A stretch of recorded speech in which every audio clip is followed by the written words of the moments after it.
boardmate ko na ibang sekta ba na receive mo na ngayon si Kristo, ganyan. You born again. Ngayon ka na new life mo. Hindi na ako nagko-confess, parang hindi na ako nangungumpisal. Paiyak ba ako, Father, kasi palagi ko talaga dati pinipray na saan talaga, Lord, yung yung simbahan na tunay. Gusto ko magsimba doon kasi ang dami kong libro sa ibang mga sekta na kapag ang dami talaga, Father. Ang dami ng options ko kung saan ako lilipat. Parang sabi ko, sige, for the meantime, dito lang muna ako sa Katoliko magsisimba. Pero naghahanap talaga ako ng kung saan yung simbahan na tunay. Nung pumunta ako dito, hinaharas pa rin ako yung parang after masulim.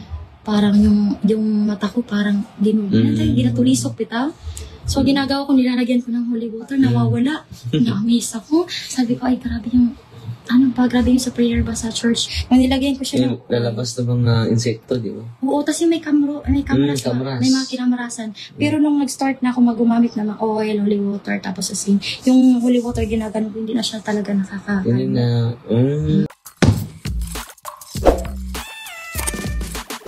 Araw po, mga kapuntos sa buong mundo. Kumusta na po kayo?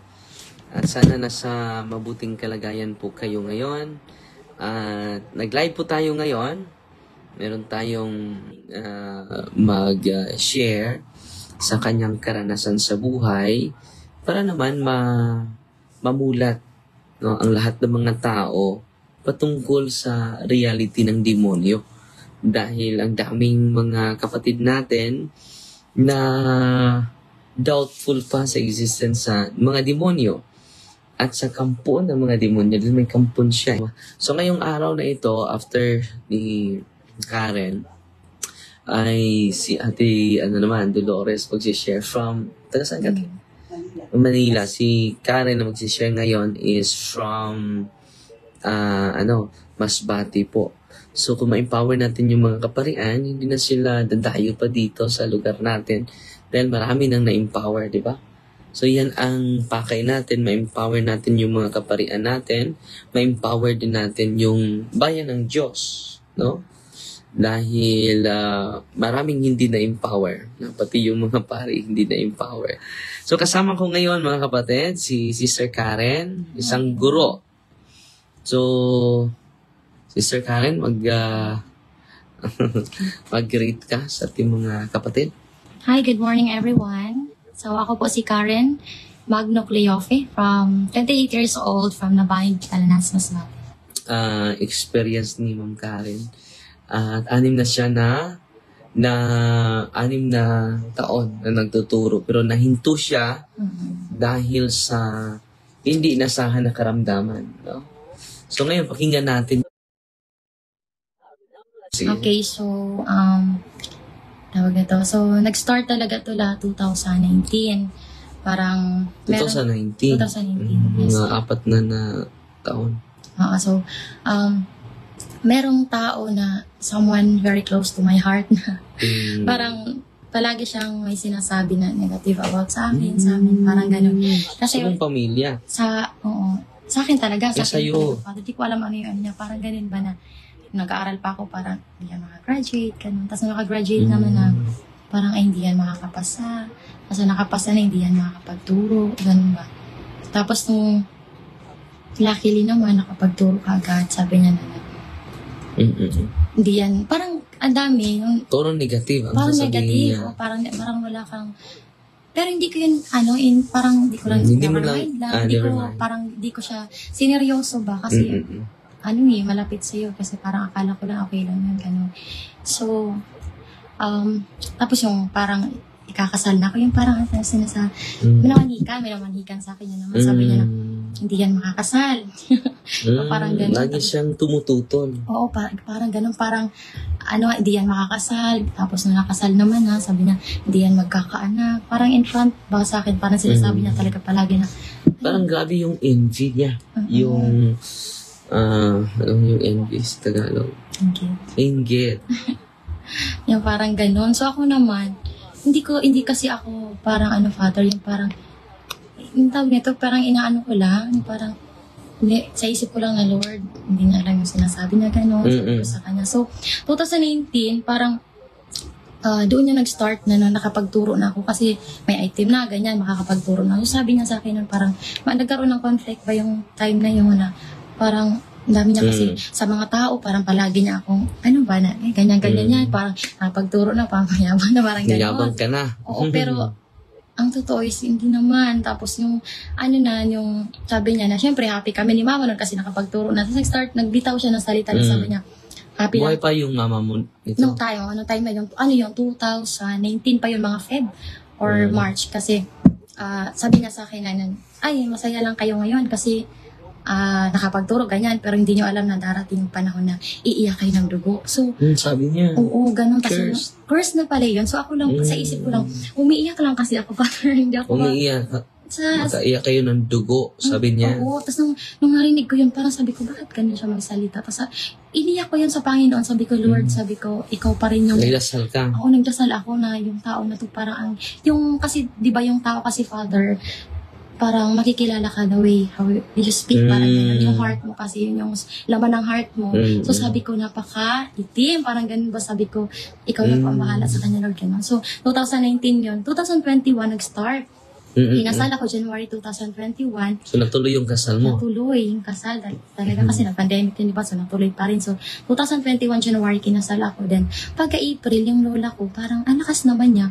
Pero bigla lang siyang... Nanghina? Hindi, masakit yung tiyan niya, Martes. Sumakit yung tiyan. Pero nung kasi ako, Father, kasi Monday morning, pumupunta na ako sa bukid kung saan ako nagtuturo. So, umuwi ako Friday na ng hapon. So, Monday, umalis ako, malakas pa yung lola ko. Pagka Martes, kasi walang signal sa bukid, so hindi ko alam, mahirap yung signal pa noon kasi wala pang wifi yung doon yung ano namin. Tapos, hindi ko alam na nagkasakit pala sa tiyan yung lola ko Martes.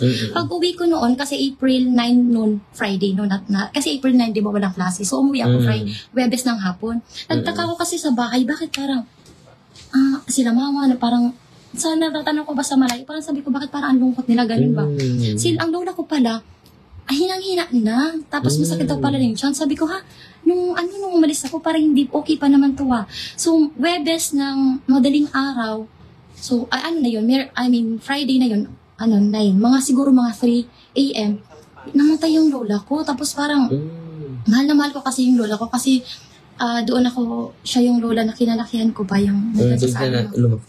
Malapit siya sa kasi mahal din. Malapit siya sa amin kasi siya palagi sa amin ganun. So, parang nagtaka kami, bakit ganun? Ang lakas pa ng lola ko ganyan. So, wala lang. So, April 9 namatay yung lola ko. Wala lang yun. After 4 months, parang nag-start na yung dibdib ko, Father, na para siyang may nakadagan palagi ng bato. Na para sa dibdib mo? Hindi ako makahinga. Gumaganon ako, tapos palagi ako may plema, ganyan. So, sabi ko, ano ba yung nararamdaman ko? Bakit ganito? So sabi ko, sa stress ko daw kasi sa pagkamatay daw na lola ko. Ganun, sabi ko, hindi naman masyado. Sabi ko kasi, nasaktan ka pero parang you have to accept kasi nangyari na yun ganun. So, 2021, nag-start yung yung dibdib ko na every morning parang meron ako palaging plema. Parang ganun. Tapos nagpa-check ako nagpa-check nun sa heart ko, sa lungs. Tinatawanan ako ng doktor kasi sabi niya baka may anxiety lang daw ako. Sabi ko, hindi parang may something talaga. Walang findings? Wala. Tapos, masakit yung dibdib ko. O parang yung dibdib ko parang masikip na, huot kaayo ba? Na siya. Pero may mga bato din na... Wala naman. Pero feeling ko may tagtaran. Hindi ko na nakadagan. Parang ganon. So, yun, sa 2021, April, namatay yung lola ko. Pagka 2022, September, kasi 1 year na kami ng husband ko noon. Ako, parang pregnant, parang ganun. So, happy kami, ganun. Pero after mag-1 month, 3 weeks lang, parang nung madaling araw 3 a.m. naman, naramdaman ko yung sa puson ko na parang nagakumot pa. Tapos sabi ko, ang sakit talaga yung puson ko ba? Tas hindi ako nakatawag nito, hindi ako nakabangon ba muna. Tapos pagpunta ko sa CR, doon na lumabas yung mga dugo na, mga apol-apol ba na dugo ba. So, doon sa CR, miscarriage na pare yun, kasi 3 weeks na yun. Tapos, doon sa CR, parang nanghina ako talaga, tapos maulan pa nun, parang ganyan talaga ako. Tapos yung co-teacher ko naman, si Ma'am Points, parang nag-ano siya ng noodles ba, para makahigo pa ko sa mga. Tapos wala akong lakas, Father. Kahit kutsara, hindi ko maano. Dahil sa miscarriage. Oo, dahil sa miscarriage, 3 weeks yun. September yun, mga 3rd week. Pagka October 16 naman, October 15, hapon, okay pa si Papa. Ang malakas pa wala si Papa talaga parang, ang lakas yun yung papa ko, siya, mahilig uminom, pero malakas yun. Nung October 15 sa hapon, kasi fiesta niyan sa Nabahi, lasing siya, tapos yung typical na si Papa pa rin, parang nilalambing-lambing si mga paglasing ganon. Pero minsan nag-aaway. Tapos pagkagabi noon, October 15 gabi, sige pa siya pasiyaw kay Mama bitaw. Sige pa siya kumidya kay Mama, ganyan-ganyan. So ako nun, Father, kasi na-miscarriage nga ako eh. Hindi ako makatulog. Tapos parang wala, bakit ako makatulog, ganyan. Tapos mga alas 2, tara na ano ko si Papa na ulinikan ko ba na, tig-ik, ganyan ba? Kung sabi si Papa, gidaman, tapos pinuntahan ko sa higaan niya. Pagpunta ko kay Papa, umiyak ako kasi pag nakita ko sa mata ni Papa, kanang danag na bitaw, Father, nailawa-lawa ng mata. Tapos hindi na siya makapagsalita. Tapos ginuyog-yog ko siya kasi galing pa ako na miscarriage, parang yung katawan ko, sabi ko, Papa. Tapos, hindi siya talaga, ano lang siya, maagumod lang bitaw siya. Tapos yung mata ni Papa, wala na, yung parang, ginaganon-ganon ko, tapos inano namin ng mainit na tubig, kasi nga pa baka nahanginan lang, ganyan. Wala, ayaw niya talaga, hindi siya makapagsalita. Kasi panik kami. So, nagtataka ako, Father, kasi kung ano yung nangyari sa lola ko before mamatay, ka na mag-acto bitaw. Maupoy gihiman ni Papa, na nag-acto ka nang si ang lola ko, ka nang nag-ano-ano sa mga ulo na, tawag nito, ano ba yung sa Tagalog yung ulan, maupudan Papa ko, tapos yung bang oras, tapos ang adlaw is Martes, Verdes, parang ganon, so wala lang yun, kasi sabi ko, bakit ganito? Parang sunod-sunod. So, matay sila Martes or Verdes? Parang gano'n, no? Parang gano'n palagi yung araw. Tapos, so namatay si Papa.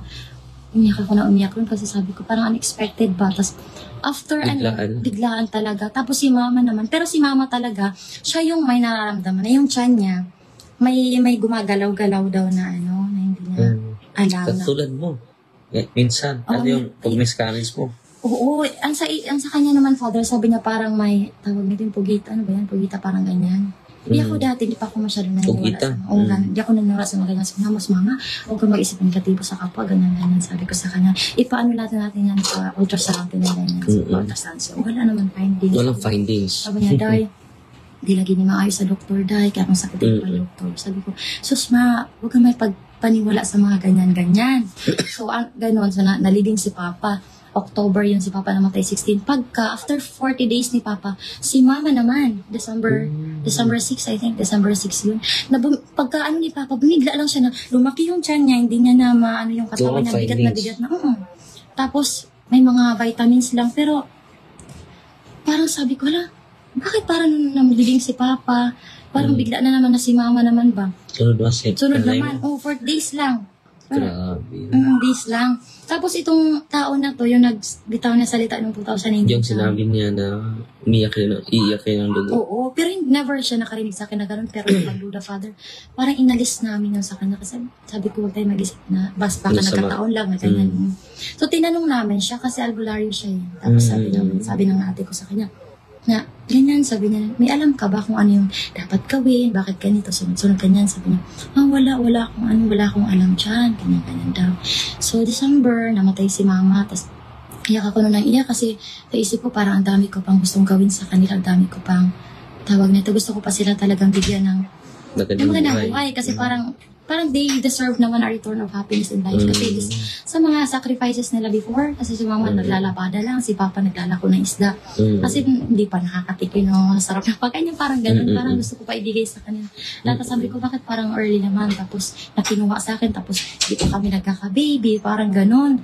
Then December, namatay si Mama. So January, February, nag-positive na naman po ulit sa baby. Pangalawang baby na. So parang sabi namin ng asawa ko siguro na to, parang ito na kasi nawala si Mama at si Papa, parang ito na yung gift ni God sa atin, kapalit, parang ganun. Pero may part sa akin ng Father na parang nalungkot ako kasi yun talaga yung dinadasal ni Mama at ni Papa na makakita ng apo sa akin kasi dalawa lang kami magkapatid. So ako na lang yung hindi pa nagkakaanak, yung ganun ba. Yung kapatid mo dito, yung isang babae? Babae, dalawa lang kami babae. Tapos 3 din yung anak niya. So, Feb, nag-positive. So, by March 5, nagpa-check up kasi excited niya. Sabi na may heart rate na. So, congrats na ako ng doktora, ng OB pa. Na finally daw, after how many years, baka ito na talaga. So, Feb, March, April, ayan, monthly nagpapa-check. Pagka May, first week, inano niya ako. Sabi niya, saan yung tao na yun na nag-curse 2019? Sabi niya, one time, syempre malaki ng tiyan ko. Sabi niya, uy, Day, sabi niya, kasi di ba before nagsasabi siya na, hindi yan magkakaanak, ganyan. Sabi niya, uy, Day, dako naman Day kagtiyan. Para malaki naman na pala yung tiyan mo. Tapos, hinawakan niya. Di ako naman, kasi nga, malapit lang siya sa akin. So, parang inalaw ko lang, Father. So, wala lang yun. So, first week yun ng May. Pagka third week ng May 21 talaga. Pagpa-check ko sa doktor, parang nabingi ako pag sabi ng doktor na parang wala nang heartbeat. Sabi niya, Karin, ano ba yung ginawa mo? Bakit daw wala yung heartbeat? Tapos parang hindi ako naniwala. Parang naisip ko nung time. Kasi nung time na yun, birthday yun ng pamangkin ko, Father. Pumunta lang kami sa city para mamili sana ako ng ihanda sa kanya. Tapos parang unexpected yung araw na yun. Hindi mo ina-expect na, bakit ganito? Parang akala mo. 4 na buwan na yun. Oo, 4 months na. So, wala na daw. So, hindi ako naniwala, Father. Nagpa-second opinion ako. Nagpa-ultrasound ako ulit. So, wala nga talaga na daw heartbeat. Nasa loob na ng tiyan ko na kailangan na talaga siya. Nakako nang iyak kasi parang hindi pa ako nakaka-recover. Akala ko yun na yung parang kapalit nila mama at ni papa. Tapos, ayan na naman. Kakuha na naman. Parang, so yun na yun. Parang, ang tagal pa nun, Father, nalabas kasi ano yun parang, malaki na, di ba? Malaki na. Tapos kailangan kasi almost 1 month ako sa city, hindi pa lumalabas yung baby. Kailangan kasi mag-bleeding ako para maraspa, gano'n. So, hindi pa lumalabas. Tapos, nag-ano din ako kasi na ako. Tawag nito yung namumutla na ako. Kasi nga yung baby sa loob na siya, patay na.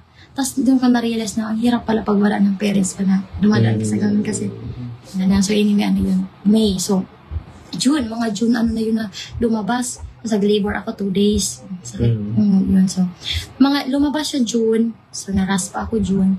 So, umuwi ako sa bahay. Nag-leave, ganyan. Nung July, hindi pa nakaka 1 month, Father, ako na naraspa. Yung pamangkin ko naman na anak ng pinsan ko, sakit naman siya yung sa tiyan, na may bigla lang siya bumubukol. Tapos, pag sumasakit siya, namumutla siya. Tapos sabi ko, ano nangyari sa bata nito? Bibo naman to. Nagpa-check up yung pinsan ko. Sabi mo, pa-check kayo, ganyan. Parang wala siyang findings talaga. Walang exact na findings ba? Parang sabi kasi sa city kasi parang bulati lang daw na nasa labas ng intestine, ganyan. So sabi, imposible naman na ganito. So nagpa-Cebu naman kasi para ma-check talaga. Sa Cebu naman, sabi may tumor una, tapos i-check na naman ulit kasi parang may cancer. Tapos nung naman parang may UTI, ganyan. Tapos natubo yun parang ng bata. So July yun tapos na after pa. Pamangkin mo yun? Pamangkin ko yun na mahal namin yun ng namin batas ng mama ko, namin ng asawa kasi wala ka kaming baby, parang yung mga pamangkin ko na lang yung baby. So July, hindi pa nag-1 month na naraspa ako. Yung pamangkin ko naman. So, sabi nila, wag ka lang masyadong mag-isip, Carl, kasi baka mabinat ka. Ganyan. So, nung time na yun, nag-start na din yung ulo ko, Father, na sakit. Na parang, una siya, para siyang martilyo na pinukpok pa yung ulo ko. Sabi ko lang, sakit ng ulo ko, sabi ng asawa ko. Binat yan, galing ka nga na naraspa, ganyan, galing ka na miscarriage, ganyan. So, uminom ako ng Father ng mga, para sa binat. Halos lahat na doon sa probinsya namin, halos lahat na ng gamot sa binat, ininom ko na. Nawawala. Tapos, hindi ako makatulog. Sabi ko, bakit ganito? Hindi ako makatulog. Tapos, pag 6:00 na ng hapon, parang ang daming, parang may mga hangin na malamig na, umaano ba sa akin ba? Tapos, nagtaka ako kasi, before naman, sa bukid, kasi yung duty ko, di ba, teacher, kailangan umaga. So, mga 5:30 or 6 naliligo na kami sa ilog pa yun. So, exposed sa hangin. Hindi naman ako giniginaw. Pero bakit nung masakit yung ulo ko, yung ba? Hindi na sumakit yung ulo. Oo, tapos ginaw na ako palagi. Pero anong nangyari sa pamangkin mo? Yung sa pamangkin ko naman, July, mga September pa kasi yung namatay. July. Namatay din? Namatay yun, 5 years old. So, pero nag-start na ako na hindi na ako minsan nakaka-duty. Pasunod-sunod yung... Sunod-sunod. Tapos Pero walang findings na exact. Exact findings. So, iba-iba yung findings na doktor na kailangan i-check para ulit kasi tumor. So, una namatay yung... Lola. First Papa. baby. First baby muna. First baby mo, Lola. Papa mo, nanay mo. Second baby. Then, pamangkin ko na 5 years. So, 6. Sunod-sunod. So, pero walang tiyak na findings. Tapos, patuloy sa'yo, yung sumakit na yung ulo. So, gano'n na. Sabi ko, bakit ganito ako nakakatulog? Parang ang lamig-lamig ng pakiramdam ko. Tapos, nawalan ako ng gana, parang wala akong gana makipag-usap. Sabi ko, baka postpartum lang to. Yung mga tao ba, sabi, depression lang yan kay Karen, postpartum lang yan kasi sunod-sunod yung nangyayari. Sabi ko naman, Father, sabi ko, hindi, kasi ako yung nakakaalam ng nararamdaman ko. Parang, there's something wrong na parang sabi ko na, kasi kung na-depressed ako, sunod-sunod sa kay mama pa lang at kay papa. Dapat kung na-depressed talaga ako, parang ako kasi, nasaktan ako na namatay sila, pero parang tinanggap ko lahat kasi parang you have to move on, parang you need to go forward, kasi ano na yun, past na yun, parang ganun. Sabi ko, wala parang natatakot ako sa hangin, ayoko mahanginan, tapos wala kang pawis, di ba? wala, hindi ako po pinagpapawisan. Yung asawa ko, yung ate ko, nag-electric fan kasi daw mainit. Sabi ko, hindi, kasi malamig na malamig, ganun. So, nung October, pumunta kayo ng Masbate kasi noon, pero hindi ko pa alam na spiritually yung nararamdaman ko. So, painom lang ako ng bina, tapos nagpapahilot ng kabuhi ba, kay ano gani, napunitan, ganyan. So, yung kapitbahay namin, nag-ano ng oil sa'yo, Father. Hindi ka nakapunta sa Toko. Hindi. Hindi mo alam din. Hindi pa. So, sabi ko, Tidorn, yung ulo ko talaga, hindi ko na alam kung naramdaman, ganyan. So, i-try mo kaya itong daw, Holy exercise oil. Tapos nung siya dito, parang inanay daw, ganyan, parang sa inong tapos na yun. Tapos, parang nag-react yung ulo ko. Pero, ano reaction? yung parang may gumalaw-galaw sa loob. Weird talaga, weird. Tapos, hindi mo tapos binigyan niya ako ng asin. Pero alam mo, tinapon ko yun. Asin? Asin, hindi ko alam. Pagdating ko sa bahay, parang hinagis ko lang kasi iniisip ko, nabinata ko ba, ano yung gagawin ng asin sa sa nararamdaman ko. So, pero nag-react yung ulo ko. Sabi, bakit ganun? Sabi, kung binat lang to, bakit nag-react yung ulo ko? Parang may mga gumalaw sa loob. So, nagpa-check sa doktor, pumunta pa ako sa city kasi walang, sabi, lang yan, sayati lang talaga, depression. Ma'am, ikaw lang talaga yung makakabot sa kagawin sa sarili mo. Sabi ko, hindi, kasi hindi talaga ako makatulog. Yung ulo ko parang bapo. Parang may buhangin, parang puno ng hangin, na hindi ko maintindihan. Tapos yung mga katawan ko, nag-start na siya na may maraming mga gumagapang na mga insekto, parang ganun ba? Sabi nila, naku, nag-hallucinate ka na, parang ano ka na, parang kailangan mo na talaga parang mag-undergo talaga ng ganun. Pa-check naman ako tumawid kasi talaga kami sa Legazpi. Pumunta kayo sa psychologist. Wala talagang findings. Pero yung sabi ng doktor, kasi ang lakas ng palpitation ko. Sabi niya, sumam yung palpitation mo is napakalakas. Parang may bibigay ako sa iyo ng gamot. Iinumin mo siya for 3 days, sabi niya. Then after niyan, check kita ulit kasi bababa niyan. Pero nung ininom ko yung Father, hindi talaga bumaba for 3 days. Nagtaka yung doktor, sabi niya, pambihira yung pasyente na ganyan daw ko na hindi daw bumaba yung palpitation mo. Sabi niya, ganito na lang gawin mo, mag-relax ka lang, parang spend time with your husband, ganyan naman. Magbakasyon, ganyan kasi parang na-stress lang ka ng burn after yung mo. Sabi ko, asawa ko, love, ikaw yung nakakilala sa akin, sabi ko, hindi ako ganito, sabi ko sa kanya. Kanya kayo nararamdaman. Hindi, umuwi kami, Father, mga 1 week kami sa Legazpi. Yung biyahe, Father, magtataka ka, kasi yung biyahe galing sa Legazpi, parang pagod ka kasi nagpa-check ka tapos tumawid ka sa dapat pagod ka pagdating sa bahay, dapat danta ka, matutulog ako, pero hindi talaga ako inaantok. Hindi ako inaantok. Yung asawa ko pagod kasi biyahe namin ba sa pa-check up doon, laboratory to, ganyan. Sabi ko, bakit hindi ako inaantok? Para ako naka-drugs. Yung ate ko, yung mga pamangkin ko, tulog na tulog. Sabi ko, ikaw lang gising. Ako lang yung gising. Mga October na to. July, August, September, October, 2023. Last year. So, 4 months, ilang months na. So, wala talagang findings sa doktor. So, ito naman syempre, pag sa probinsya na, try mo na lang talaga mag-albularyo nga. Kasi baka talaga, sa mga kalagayan. In-advise ka na papuntahin sa albularyo. Baka dahil sa kalag, sa baka daw kaluluwa. Gihangop ko ni Mama. Di pa kay pinangga ko nung gani ba. Tapos sabi ko, sige, try na. Sabi na, maghalad ka. Kasi ako against ako dyan dati. So nag-offer ka? Kinailangan ko kasi sabi ng ate ko, bigas ng ulo, sundin mo pa kayo yung makakapagpagaling sa'yo. So nag-alaya-alaya ako. Pero lumag sa kaluhan ko, hindi ako gumaling. Tapos nag-albularyo na ako. So nung nag-albularyo ako, yun yung sabi na parang may sabi ng albularyo, kinulam ka? Sa amin parang sinumpa, yung parang ganun. Tapos yung albularyo na yun, hindi naman ako din, medyo yung mo, pero sila nagka-totally na healed ba. So, nag-start ako nag-albularyo parang ilang albularyo? Pag renounce ko dito, 23. Ang dami. Oo, kasi sabi nila kasi, pag hindi ka daw kuno father na gumaling dun sa isang albularyo, parang lipat ka kasi wakakukuno ka o yun, kasi pa o yun ang nabana. Pero father, nagtatako sa sarili ko, pag bumupunta ako sa albularyo, sinasabihan ako, kasi yung ate ko yung kasama ko, mapupunta kami sa ibang lugar para maghanap ng mga albularyo ba. Sabi niya, dahil hindi ka nauulian kayo, di ka mutuo. Sabi niya, parang magtuo ka sa albularyo. Sabi ko, naniniwala naman ako, pero sa puso ko talaga, nagka-question ba ako na gano'n, parang niloloko lang ko namin yung mga sinasabi. Yung unang albularyo na nilapitan namin, Father, pinenta ko yung namin. Siguro more than, hindi ko na sabi, mas unlucky, Father, kasi ganito yung gagawa tayo lang para sa pang-ritual, mga inan pang haba. Alay ka ng baboy? Wala naman. Padugo?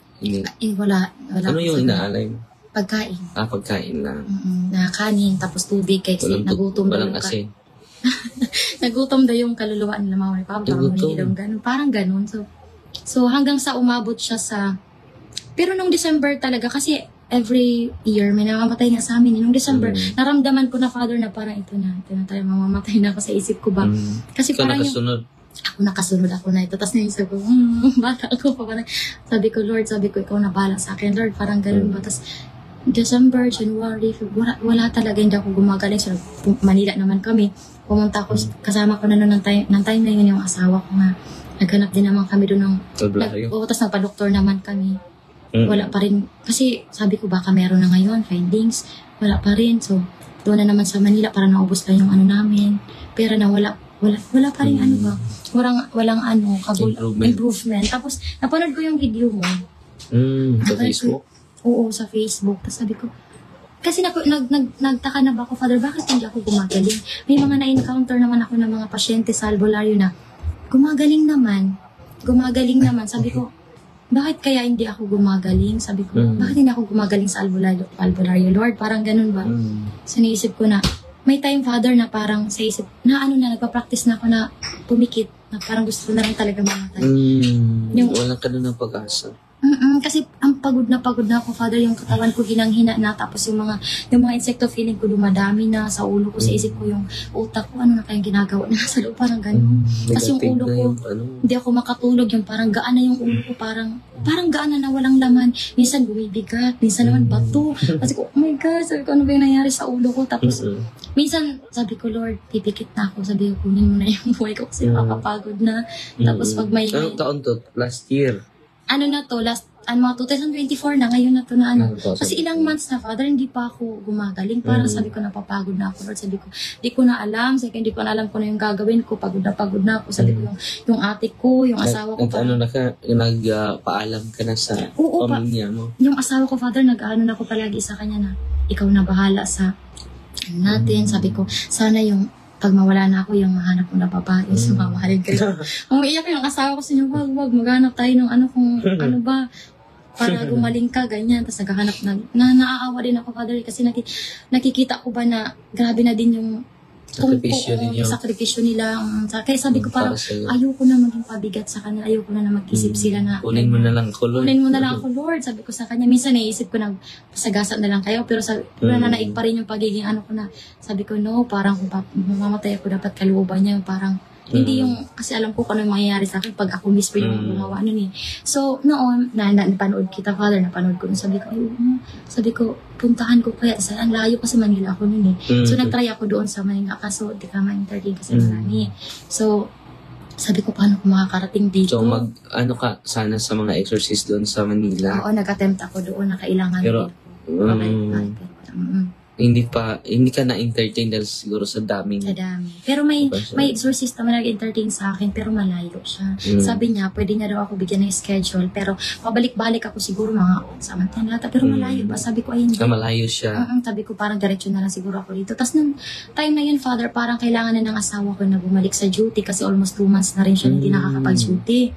Sabi niya, kaya mo kaya naman pumunta dito ba? Sabi ko, kakayanin ko kasi parang, sarili mo na yun, parang marami ka pang sa buhay. Kaya parang ayaw mo pang So, parang may magagawa ka pang paraan para ma-save yung sarili mo. So, pumunta ako dito. Ito pala yung darling mo. Ay, love. Nanonood siya ngayon? Opo, nag-duty yun. Yung school head ko, parang pwede ko i-greet ko muna. Sige, greet mo. Napakabaitin. Hi, Eh, Sir sino? Edward. Bantayan. Ay, yun na. Gusto mo i-greet. Pati na Sir yung Edward. nag-collab siya. Pinag-pray ko na lang Hindi siya. pinag-pray mo yung nag-collab siya. Sige. Opo, tas, ayun na. Pangalan ng love mo lang yung sinabi. Si Tatang. Tapos tawag nito. Buti na lang, Father, na doon kasi, buti na lang na may nag-reply sa akin yung staff mo. Tapos pagdating dito na ako. Tapos nung una, Father, parang nag-isip ko pa na baka hindi ako pasa, baka hindi to. Parang may doubt ka pa rin talaga ba na Tapos thankful naman. Oo, baka natural lang naman. So, thankful ako kay tatay talaga kasi hindi niya ako sinukuan mo niya. Ay, pag uli day, ikaw bahala ka. Sabi niya, isipin mo yung ilang days ka pumunta dito. 4 days kasi ako nagbiyahe. Tapos 3 nights. So sabi niya, kasi tatay Aryo. Oo, kasi parang iniisip ko, Father, ba na uwi na lang ako. Yung parang ititempt ka ba na natural yan. Doktor ka na, ganyan-ganyan. Tapos, nung una, wala ka reaction, di ba? Kaya nagtaka ako. Tapos yung mga kasama ko dyan, nag-motivate sa akin na, ay, huwag ka talagang umuwi kasi alam mo sa sarili mo na, ganyan ba? So, pero normal, walang reaction yung una, di ba? Wala. Pero, nanginginig ka lang. Oo. Ay, pero nung pala, Father, nung March na napanood kita, sabi mo na parang, practice ka lang ng cares. Kasi pag may ganyan. Kasi, Father, i-share ko lang na, before kasi nag-pray, kasi ang dami ko lang nasimbahan na, simbahan. Kasi parang, searching ba ako, Father, kung saan talaga ako. Kasi simba, ganyan. Tapos nung napanood ko yun na cares na parang mag-confess ka muna. Tapos since third year college ako, Father, kasi nung ko ng boardmate ko na ibang sekta ba na receive mo na ngayon si Kristo, ganyan. You born again. Ngayon ka na new life mo. Parang ganun ba? So nang start na yun, parang ako sa Catholic ba na hindi na ako nagko-confess, parang hindi na ako nangungumpisal. Nagkarinig ka sa aral nila. Kasi isip ko na, pare lang naman, tao lang naman. Parang kung kailangan mo mag-confess direct to ganda lang, parang gano'n. So hindi ako nag-receive ng sacrament of confession. Kasi hindi ako nag-rosary na noon. Tapos, so third year college yun. Tapos ilang years na yun bago. Tapos nung March, nung napanood ko, sabi ko, napaiyak ba ako, Father? Kasi palagi ko talaga dati pinipray na saan talaga, Lord, yung yung simbahan na tunay. Gusto ko magsimba doon kasi ang dami kong libro sa ibang mga sekta na kapag ang dami talaga, Father. Ang dami ng options ko kung saan ako lilipat. Parang sabi ko, sige, for the meantime, dito lang muna ako sa Katoliko magsisimba. Pero naghahanap talaga ako ng kung saan yung simbahan na tunay. Oo, ganun. Tapos naiinis pa ako dati sa asawa ko, Father, kasi dinadala ko siya magsimba sa ibang sekta. Kasi niya, ayoko sumama, ganun. Hindi, sama ka, sabi ko, ganun. Tapos, hindi sumama din siya? Hindi talaga siya sumama, pati yung parents ko ba. Sabi ng mama ko noon dati na, ikaw, Day, malitik na lang ka na. Ang konsep ko, hindi ma, sabi ko kasi, kailangan natin, kasi yung Catholic, parang ganun ba, Father? Pero nung March, na-amaze talaga ako kasi hinaras ako nun parang, yung heart ko parang hindi naharas ba yung parang may nagadukot? May tusok? Oo, may tumutusok. Tapos sabi ko, mag-grocery ako. Mag-grocery kami ng asawa ko. Naka-second mystery pa lang ako, Father. Nawala. Umiyak ako, sabi ko, wala. Sabi ko, grabe, amazing yung rosary. So doon, March lang ako nag-start talaga. Mag-grocery. Yung cares, oo. Tapos, nung pumunta ako dito, hinaharas pa rin ako yung parang after masulim. Parang yung mata ko parang ginatulisok, bitaw. So, ginagawa ko, nilalagyan ko ng holy water, nawawala. Na-amaze ako. Sabi ko, ay, grabe yung, grabe yung sa prayer ba, sa church ba? Grabe, amazing talaga ba? Tapos, nung naman yung oil, na siya, kasi di ba, may almut ako dati pag Martes, di ba, pinakita ko yung Father. Nung nilagyan ko siya ng lalabas ng mga insekto, di ba? Oo, tapos yung may kamaras ba? May mga kinamarasan. Pero nung nag-start na ako magumamit ng mga oil, holy water, tapos asin, yung holy water ginagano ko, hindi na siya talaga Hindi na, may marami. Marami, itim. Pag Martes. Itim? So, tapos dito, nag-start ako na parang, sabi ko, ay, iba talaga. Parang na-searching ako ba kung saan. Tapos dito ko na-prove na pala. Dito pala talaga yung, parang ito pala talaga yung tunay na simbahan. Oo. Kumusta na yung kalagayan? Dahil during deliverance, lalong sa series natin mga kapatid, nag-unveil yung mga demonyo. No? At nagpakilala na yung mangkukulam. Hindi lang natin pangalanan. No? At siya, umaamin siya na siya talaga ang, pero hindi lang yung magkukulam. By the way, yung demonyo na nasa likod sa magkukulam. Wala namang capacity yung magkukulam papasok sa katawan. Pero may capacity yung accompanying spirit sa magkukulam. No, yung pangalan ng demonyo, yung pangalan din ng magkukulam. No? At din ina-unveil na mangkukulam siyang dahilan na kinukurse niya yung buong pamilya because of envy dahil sa inggit. Na? Sinisiris namin si Karen hanggang sa ngayon. Pero kumusta yung kalagayan mo, yung mga karamdaman mo dati? Ngayon, pinagpapawisan ako. Tapos, nakakaligo na din ako kasi normal na yung pakiramdam ko. Naiinitan ako, ganyan ba? Kasi dati, Father, hindi ako naliligo. Siguro for 2 weeks, pinipilit ako ng asawa ko. Pero kasi sabi ko malamig yung tubig kahit nalagyan na mainit ng tubig. Tapos wala. May halong mainit. Maligam-gam. Para ba hindi masyadong malamig? Hindi ka lang. Hindi, malamig talaga. Malamig, Father. Malamig na kahit mainit. Kahit sila, singot na naligdig na sa wala gihapon kasi. Kahit maglalaro ka. Hindi po naman ako. Nakatumalala lang ako sa bahay. Parang ganun lang yung ko sa bakit ganito nangyayari sa akin.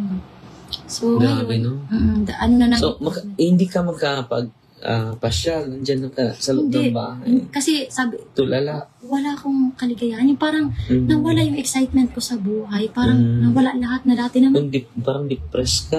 Parang dinaan niya sa ganun, Father, ba? Para pag napatay niya ako, parang ipapalabas sa mga tao na na-depressed lang yun kasi sunod-sunod. Grabe yung tactics niya kasi inuna niya muna yung mga ko. Mga magulang. Last ako para, grabe yung pain sa akin. Yung nahirapan ka sa paghinga. Ayun. Nawala yun. Mabigat yung ulo mo. Kamusta na ngayon? Na lang, hindi na masyado talaga. So, malaking improvement ngayon. Oo, malaki. So, makapag-pasyal ka na. Pasyal na. Yung mga, may insekto pa bang lalabas ngayon? Sa ngayon, wala na. Pero yung, yung reaction na lang. Yung nagkulang, hindi pa talaga nagsasurgery. Yun na lang. Unang-una mga kapatid, hindi pa talaga siya completely liberated. At saka ngayon. So, binigyan pa natin siya ng series of prayer, no? Hindi natin alam kung kailan. Dahil din-develop sa kanya yung heroic virtue. Yung patience. Mama Mary, kumusta? Kasi alam mo, Father, umiyak ako kasi during solemn, during solemn exorcism. May time na hindi ko ba maalala yung iba. Pero nung pag napapanood ko yung video, parang naiyak ako nung sabi niya. Napanood mo yung video? Oo, I can't kill you because of that Mary. Sabi niya ganun. Na-amaze ako, Father. Yung babae na may belo. Nagsuot-suot ng belo. Sino yung babae na may belo? Oo. Siya ang nag-protect sa'yo. Umiyak ako, Father, kasi March lang. Pero hindi mo alam yon. Hindi ko Pero nag-video kami sa kanya mga kapatid for our own consumption lang. For documentary purposes lang at for further examination para pa yung gagawin natin. So yan ang reason na magkuha tayo ng video pero hindi yan for upload. Bawal po yan. And then kung meron man, biniblurred natin yung buong mukha. Sinisend ng kasama natin yung video, actual talaga. At marami siyang hindi niya alam na sinasabi niya during exorcism. Dahil siya po ay walking possessed, no? So may sapi sa mga iba't ibang espiritu yung, dahil yun sa paglapit din. 23 ka mga albularyo. Gosh, 23 Kung 23 is maraming demonyo. So, every time lalapit ka sa albularyo, may attached unclean spirits na sasapi sa'yo. Or, hindi man sasapi, attached na sa'yo. So, naka-attach na sa buong buhay mo. So, ang deliverance ay, yan ang paraan. Ano yung naalala mo? Anong pinanood mo yung video mo? Sabi niya, hindi ko siya mapatay-patay dahil sa babae. May kuta, di ba? Oo. Saan napapatayin ka na niya? Last December? 2023 pa. 2023 pa. Pero dahil sa babaeng ito, nag-rosaryo ka na, di ba? Nag-rosaryo na ako. Hindi ko ma-realize yung pagpatay, yung pagkulang ko sa'yo, no? Naiinggit ako sa pamilya mo. Dahil success mo sa buhay. Pero yung anak ko, ay hindi nag-repay ng kabutihang nagawa ko sa kanila. Parang yung frustration sa mga frustration niya. Nakikita niya ba kung ano yung... Yes, grabe ang envy. And then sabi niya, kapag hindi itigil mo na, Darwin, yung pagtulong mo sa babaeng ito, dahil ako ang mananagot sa harap ni Satanas. Ako ang papatayin ni Satanas kapag hindi ko mapatay ang babaeng ito. Darwin, pigilan mo na. At may kasama ka pang babae na may belo. He is referring to Mama Mary po.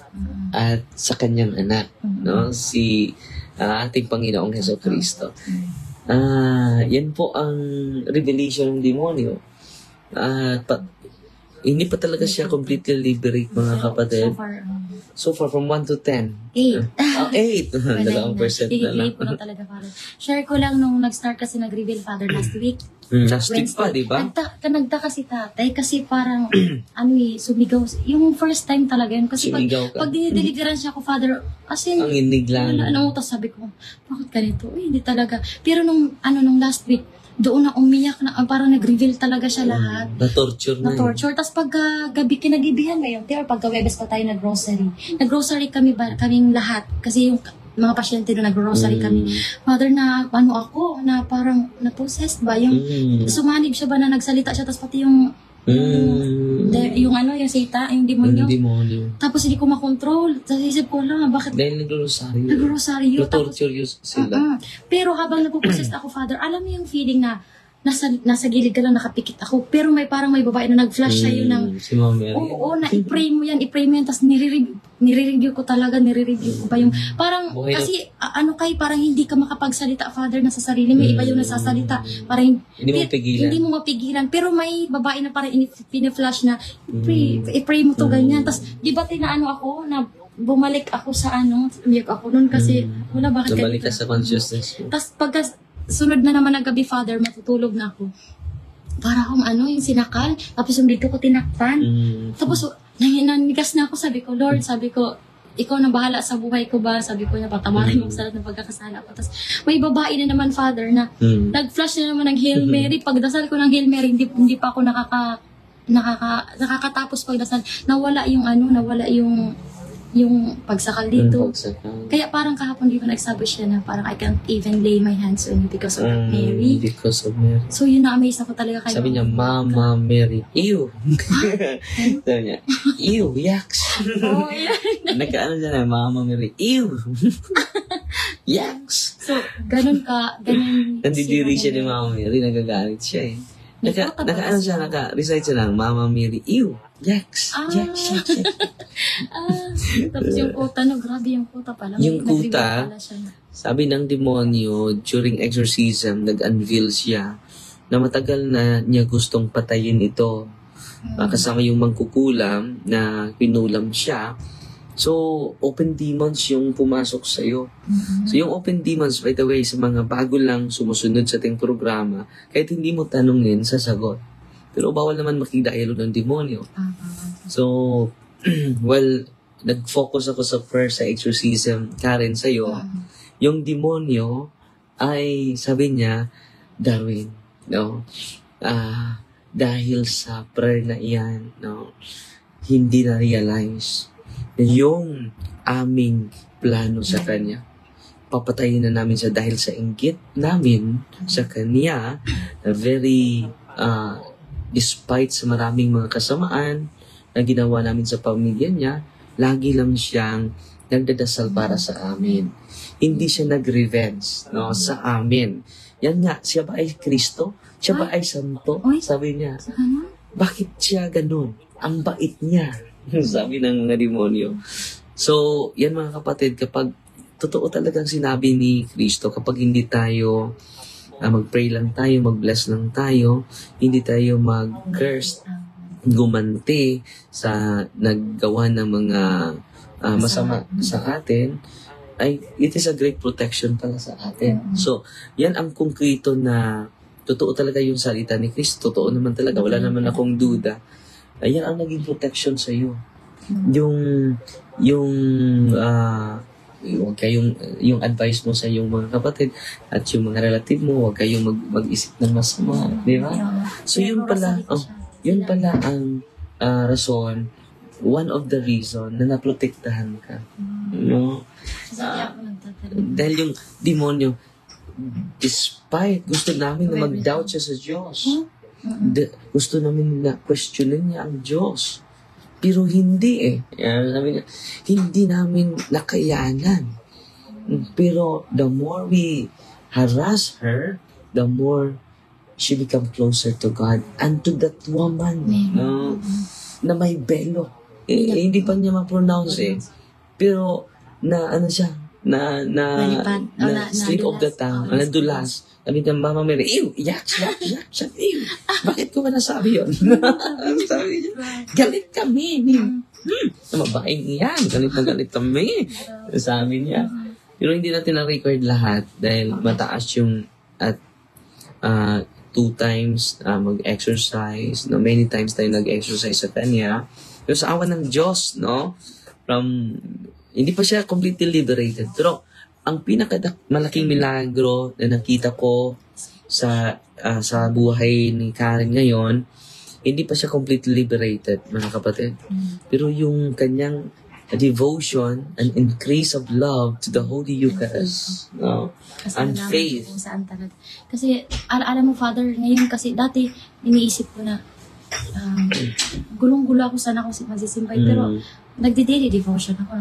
Parang ang heart ko ba, parang sabi ko gusto ko mag-serve Lord, parang i-picture out natin, gusto ko magpastor, parang gano'n. Kasi parang I want to share this gospel, parang gano'n. Tapos ngayon, yung highlight talaga sa nangyari sa akin, parang, kasi pinag-pray ko dati, Father, na Lord, gusto ko sa simbahan, saan ba talaga ako magsisimba? Gusto ko yung family ko madala ko sa'yo, kasi sila, parang gusto ko sila dalhin closer to God ba, parang gano'n. Tapos, ngayon, yung highlight talaga, nakilala ko, naalaman ko talaga, parang in-answer ni Lord yung prayer ko, Father, hindi lang sabi na parang spoon feed niya na ako dyan kasi parang pina-experience niya talaga sa akin dahan-dahan na dyan, so, dito na talaga dito talaga pala ako. Tapos, yung good thing is yung asawa ko, Father, kasi dati, bihira lang siya magsimba ba. Pero nung nangyari to sa akin, alam mo, naiyak ako, Father, nung pumunta ako dito na sa Bohol ba.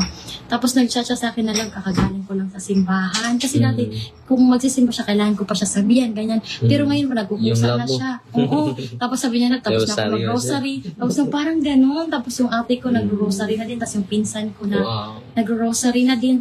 Pero ngayon, yung ate ko ngayon, may tapos yung husband ko, inaharas din. Tapos yung pinsan ko, na-disgrasya yung ulo. Totoo. Oo, tapos yung pamangkin ko. Pero, parang yung faith ko is, andyan pa rin, parang, kasi nagagalaiti na siguro talaga siya, hindi niya ako makuha, na parang yung nakapaligid sa akin. Yan ang revelation So, ngayon, ang dapat natin gawin, i-consecrate nyo yung buong pamilya ninyo sa Sacred Heart of Jesus, Immaculate Heart of Mary, and Divine Mercy Chaplet. Sa Divine Mercy, every 3 o'clock, buong pamilya, encourage mo to pray. 6 o'clock sa Angelus. Yan, malaking tulong. And then, receive the Eucharist. The greatest protection po yan. Kung hindi man everyday, dagdagan nila. Dahil active life sila, hindi man sila monastic. So, dagdagan nila yung pagsimba, pag-receive ng katawan ni Kristo, at yung cares, confession, adoration, rosary. Alam mo, during exorcism ko sa'yo, yung demonyo ay humihingi na ng tawad. Pero hindi naman mapatawad yung demonyo. Kailan pa? Sa katawan mo. Kailan? Sabi ng 3 times na, during last 3 times natin na exorcism sa'yo. Sabi ng demonyo, Father Darwin, ikaw lang makapagtawad sa amin. Patawarin niyo kami. Hindi naman yun na ang magkukulang. Yun po ang demonyo na sa likod na magkukulang. So, ini-exercise ko. Hindi kailangan na patawarin yung demonyo. Hindi naman totoo yung sinabi niya. So, ini-exercise ko siya. Sumigaw naman, ganito sa babaeng ito! Just imagine na to deceive me, para maawa ko, nagpaluy-luoy, nagpaawa siya. Nagpaawa-awa siya. Pero alam naman natin sa mga exorcist kung demonyo nakapasok sa'yo. Hindi yan, nag-pretend lang yan. Hingi ng tawad, pero demonyo yan. Para ma-deceive ako. At bawal po. Tigilan yung Di ba parang exorcism. pinapauwi na niya ako para narinig ko. Yeah. Pauwiin mo na yan. Bawin mo na yan.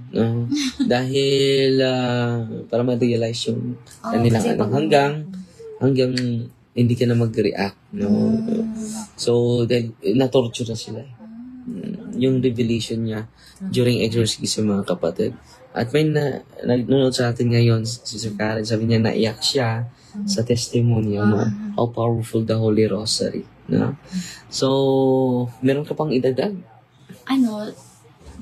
Yung ko lang sa mga tao ba, Father, na parang kailangan talaga nilang parang ma-empower ba, Father, sa totoo talaga yung Satan is real and harassment is real, Father. Parang, kasi di ba sinasabi niya, Father, na parang I want her to question God, I want her to doubt God, parang ganun.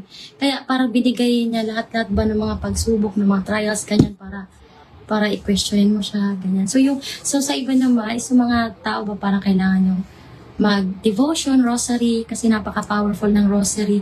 Takot na takot yung demonyo sa rosary pa lang during exorcism. Mainit yung rosary. Napakainit ng rosary. Pag nilagay ko dito, hot daw. So hot, sabi niya. So, dagdagan natin yung devotion natin kay Mama Mary.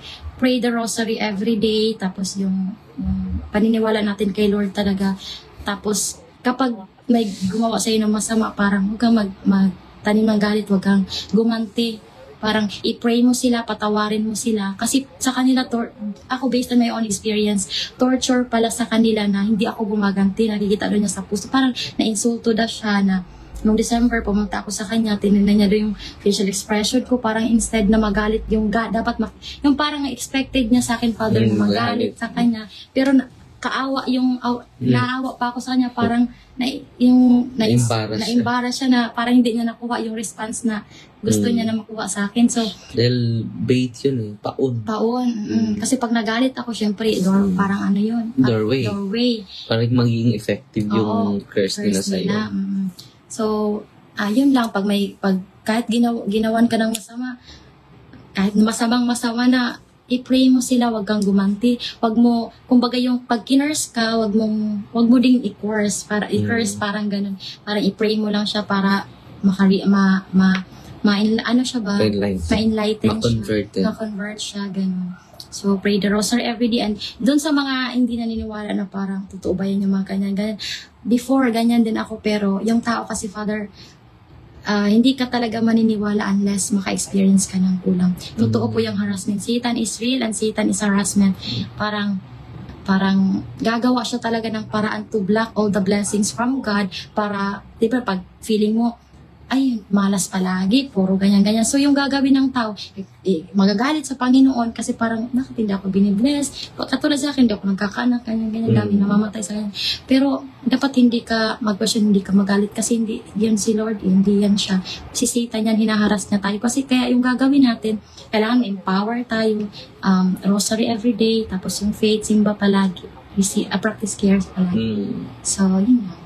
So, maraming salamat, Karen. Maraming na nakakaiyak sa sabi ni Sister Fie Lasabas Tagupa, watching from Canada, nakakaiyak. No? So, very touching. No? Thank you for inspiring. Hello, Father. Melanie Disuyo, Marcila. Sabi dito, nag-note sa atin si Marcila. At may nagko-comment dito. May pasalamat. Sige, pasalamat. Gusto ko lang mag-thank you sa mga kasi ang tagal pa hindi nakakauwi sa amin. Kasi parang napanood ko rin sa video, Father, na ang dami daw nagdadasal, nagumaling ako, parang na-reveal yung Father na parang gusto ko lang mag-thank you sa mga tao na nagdadasal sa akin, nagumaling na alam ko kung sino kayo. Hindi ko man kayo maisa-isa pasalamatan, pero alam niyo ng Panginoon kung sino kayo. Thank you, and I'm praying talaga na sana matotally healed na kasi nami-miss ko na yung dating, yung pero 8% na from 1 to 10, 2% na. 2% na lang. Kunting-kunti na lang. Pero all is well, mga kapatid. Dahil develop ng Panginoon sa kanya yung patience, a virtue of patience. Patience is virtue. Sabi ni Karen din, Karen Hini gabuwas, sisiban. Every time magrosaryo ko, especially mag-slow ko sa pag-Hail Mary, ma-feel jud nako si Mama Mary. Every time sa line nga, Holy Mary, Mother of God, init kaayo sa dughan ug makahila ko. Mama Mary is always with us. And after crying, gaan kaayo sa pamati na nakasumbong ko ni Mama Mary. Totoo yan, no? So, maraming salamat. At sabi dito, maraming nanonood sa atin ka, I feel you, Ma'am. From now on, let us educate our loved ones about cares. Great help talaga. May mga tao talaga na hindi masaya sa mga naabot mo sa buhay. Every time I felt something, iinom ako ng holy water. It contains salt at inom ng holy oil. Later on, nawawala. Dito sa amo, Father, ini-evaluate namin ang kapitbahay. Kami, ini-educate. Kami nakablutot, nakikinig kami sa mga talks mo. May ibang sekta dumaan, di na lalapit sa bahay kasi malakas ang volume. Topic na diniscuss na pinapinggan namon. Maraming salamat po at Ma'am Karen, salamat. At si Ate Dolores sa sunod na lang dahil may blessing ako ngayon, no. Pero Martes ka pa uuwi, di ba? Posible bukas kung may schedule, may bakating schedule ako or sa Sunday or sa Monday. Pang-Holy Monday. Dahil si Nanay Dolores is from Manila, no? Si Sister Karen is from Masbate. Saan sa Masbate? Habangig. Ay, naaga sa mga taga-Habangig. Habangig, doon kayo. Sa Leong. Leong. Doon ako. Bukid, di ba? Bukid. Ano proper ako, Father? Sa proper. Pero nandito ka, Bukid yun? Yung sa Bukid, yung parokya ni Father Michael Lubitania. So maraming salamat sa inyo mga kapatid. Yan lang sa muna mga kapatid. Very inspiring, no? Maraming na-inspire sa'yo, no? Ay, thank you din, Father, kasi isa ka talaga sa parang naging instrument pa ni God para sa akin na ma-enlighten. Kasi hindi ako nagpa-Father, at sa mga Father. Ano nga ako sa ibang? Na-evangelize siya sa mga kapatid natin. Mahal natin kapatid sa ibang pananampalataya. By the way, bukas may bisita tayo ng pastor. At maglalaro tayo ng basketball at kasama yung buong pamilya niya, no? Yung kadibati ko last, si Pastor Rian Pentes. Makasama natin bukas. So buong pamilya niya ay dadalhin niya at i-welcome natin yung hindi naman kahit iba't iba yung prinsipyo natin at beliefs natin, pero mananaig yung pag-ibig at respeto. Yan ang kinakailangan natin yung pastoral care bawat isa natin. So salamat sa Panginoon dahil siya ang source ng pag-ibig. Amen? Kasama din natin si Ate Dolores na mag-share sa sunod na araw, no? Mag-share siya sa sunod na So, sunod na araw na, no? So, God bless mga kapatid at pakinggan nyo yung mga storya na hindi inaasahan. So, yung mga storya na napakinggan natin sa telenovela, sa radyo, sa drama, pero totoo pala na merong kulam, merong barang, merong mga tao, merong mga aswang. Dito ko lang dito lang sa ministry, no? Ay, yung mga pasyente na meet mo. May sigbi. Totoo pala talaga yun. Yung mga unclean spirits. Yung mga may nobya na engkanto. So yan, nag-aate sila dahil mga classmate nila. So, mga classmate. Si Ate Dolores. Mga naka-series. Hintayin ninyo yung mga classmate nila. Napakabuti talaga ni Father Darwin. Marami siya talagang natutulungan ng tao. Kaya nagpapasalamat kami sa kanya. Pag-pray natin na bigyan siya ng mahabang buhay, malakas ang katawan niya araw-araw. Dahil napakarami niyang tinutulungan. Ang Diyos. Siya na, Kaya pag-pray natin si Father. Pati yung mga pare, i-pray nyo din. Na maging ma-inspire.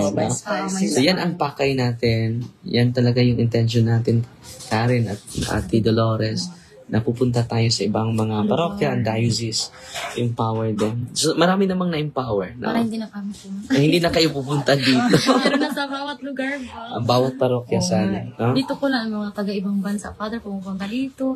Yes. Sabi ko. Kaya marami ng tao doon. Sa boarding house namin. Marami na ngayon doon, Father. Marami na. Marami na nakaabang sa'yo doon, Father. Yes. No. Yan ang mga storya, mga classmate nila, bagong classmate. Meron din bagong nagpa-enroll kahapon. So may mga bagong enrollee. So mga classmate nila. Welcome to the class. No, wonderful class, no, about spiritual warfare, mga kapatid. So yun ang intention natin, interview natin sila dahil kung ako lang ang magsalaysay, no, may bigat naman, pero mas mabigat yung mga nakaranas talaga ang magsalaysay, no?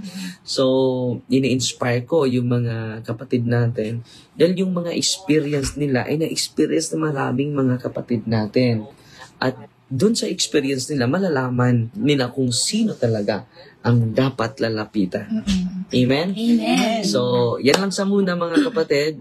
At sana na So ayan po mga Keyers, sana'y kapupulatan po natin ito ng aral at kung nagustuhan niyo po ito, please like and share, ibahagi po natin sa mga kakilala po natin and please don't forget to follow and subscribe po ng ating YouTube channel, Mr. Curious Catholic.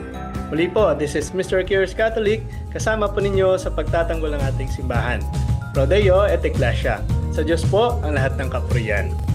Hello mga kapatid, follow and subscribe Mr. Curious Catholic. Marami tayong matutunan, mapupuno po yung ating isipan sa mga katotohanan. Dahil ang katotohanan na magbigay sa atin ng tunay na kalayaan. God bless. Hello mga kapatid, inanyayahan namin kayo, huwag niyong kalimutan mag-subscribe sa kay Bro Dance Oberio, Mr. Curious Catholic. Marami kayong matutunan sa pamamagitan ng pagsubaybay niyan sa pagsagot sa pananampalataya na inaatake ng ating mga kapatid sa iba. Yung pananampalataya, and they are not only attacking the teachings of the Catholic Church, but proselytizing the good numbers of the Catholic. At sa pamamagitan sa pagsulotin niyo nitong Mr. Curious Catholic, Facebook page and YouTube channel, dami ninyong matutunan. Isabuhay natin ang ating matutunan. Pro Deo et Ecclesia.